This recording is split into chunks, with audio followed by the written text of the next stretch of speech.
The NBA Finals is set with the Miami Heat versus the Denver Nuggets. Both teams have a chance to make NBA history. The Denver Nuggets are going to their first finals ever, and if they were to win the title this year, that would be their first championship in franchise history. The Miami Heat are now just the second 8th seed in league history to get to the finals, with the other team being the 1999 New York Knicks, and if they were to win this year, they'd be the first 8th seed to ever win the championship. Jimmy Butler and Nikola Jokic are two superstars that have a chance to win their first ring, which would be massive for their legacies. Some fans have said that this matchup is going to be boring, but I think this is going to be a very exciting finals. So in this video, I'm going to briefly break down both teams, give the keys for both teams to win, the X factors, and I'll give my prediction on who I think ends up winning this series and in how many games. First, let's discuss the Nuggets.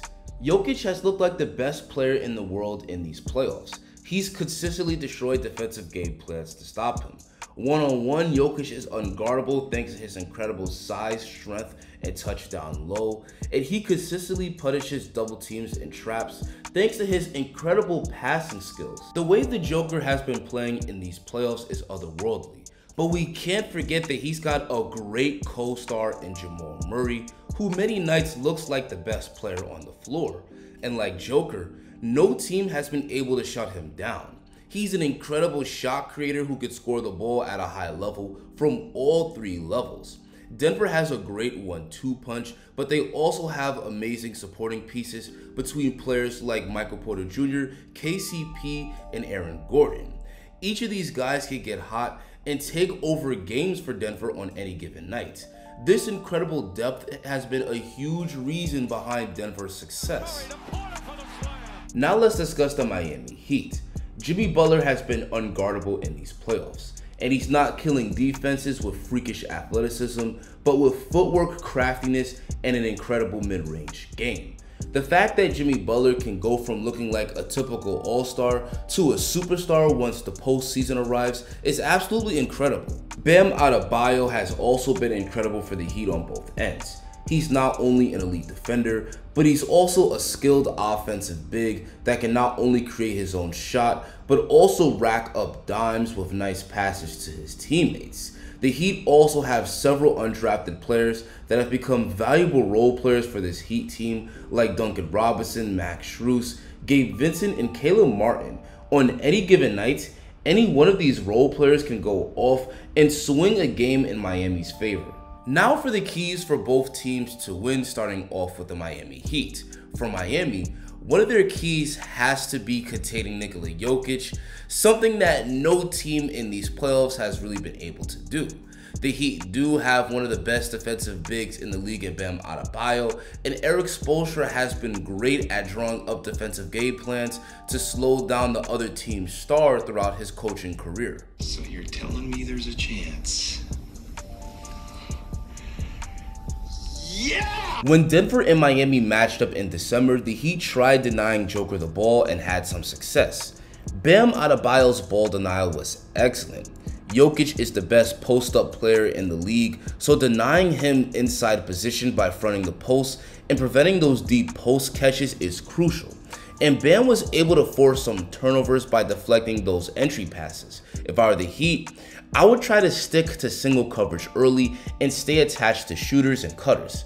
Jokic is going to get his, but the last thing the Heat want is for him to rack up assists and get his teammates involved. We also got to remember that Jokic has 2 inches and 30 pounds on Bam, so when he actually gets the entry pass, he won't have much issue scoring on Bam one-on-one. So because Jokic is unguardable, the Heat are going to have to send double teams, but they need to be selective how they do it. If they send double teams one pass away, Jokic is going to just find the open shooter. And guys like KCP, Jamal Murray, and Michael Porter Jr. all shoot well from deep. With Jokic, you really need to have a great post defender along with an elite rim protector who could provide help defense from the weak side. If I were the Heat, I would put Kevin Love on Nikola Jokic while having Bam Adebayo guard Aaron Gordon and have everyone else stay attached to the shooters.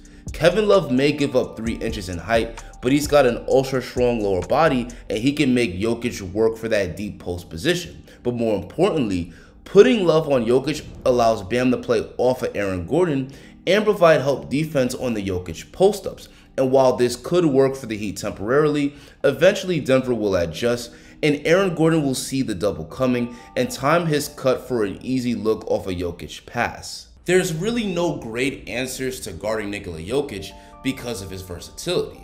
The most of the Miami Heat can really do in this series is temporarily limit him, but it won't be long before Jokic and the Denver Nuggets adjust to how the Miami Heat are guarding him. For the Nuggets, they have to contain Jimmy Butler. Now, the Nuggets have some great perimeter defenders to throw at Butler between guys like Bruce Brown, KCP, and Aaron Gordon. But the defender best equipped to defend Butler, in my opinion, is Aaron Gordon. Butler will have no problem getting his shot off over guys like KCP and Bruce Brown, but at 6'8" with a 7-foot wingspan, Aaron Gordon can get the best contest on Butler's pull-ups while also having the agility to contain his drives. But defending Butler has as much to do with discipline as it has to do with the right physical tools. Jimmy has some of the best footwork in the paint and one of the best pump fakes in the entire league. Once Jimmy gets in the paint, he loves using those up fakes to get his man in the air to get a quality shot off or to draw contact. This is a huge reason why Butler gets to the free throw line a ridiculous amount of times. For the Nuggets defenders, it's key that they don't bite on the Butler pump fakes, and if he makes it in over your outstretched arms, then hats off to him, but you don't want him getting multiple trips to the free throw line. Of course, that's a lot easier said than done, and if I were the Heat, I would try to guard Jimmy Butler in single coverage as much as possible because like Joker, Jimmy is very unselfish and will consistently make the right decision. And the Heat are one of the best three-point shooting teams in this year's playoffs.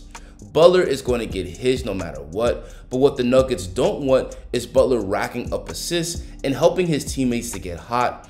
Otherwise, Denver is going to be in a world of trouble. Now let's discuss X factors. For the Heat, their X factor is Caleb Martin. Martin has been huge for the Miami Heat in the playoffs, especially in the conference finals where he's averaging 19 points per game. Caleb Martin has been absolutely money from downtown in these playoffs, but he's also got the ability to put the ball on the deck and make strong finishes at the basket. If Caleb Martin can maintain this scoring in the finals, then he can help Miami to win this series. And for the Nuggets, their X factor is Michael Porter Jr. His maturation has been huge for the Nuggets in these playoffs. He's a great off-ball scorer for Denver as a knockdown shooter and cutter, and he's also made strides defensively. Denver is 5-1 in the postseason when MPJ scores over 15 points. If he can stay hot, then that can swing this series in Denver's favor. Now for my prediction.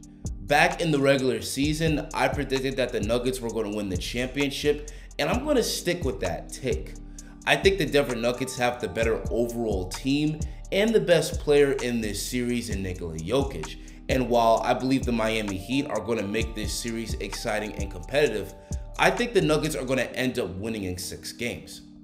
But that's going to be it for me. Now I want to hear from you guys. Tell me in the comments who you think wins this series and how many games and why.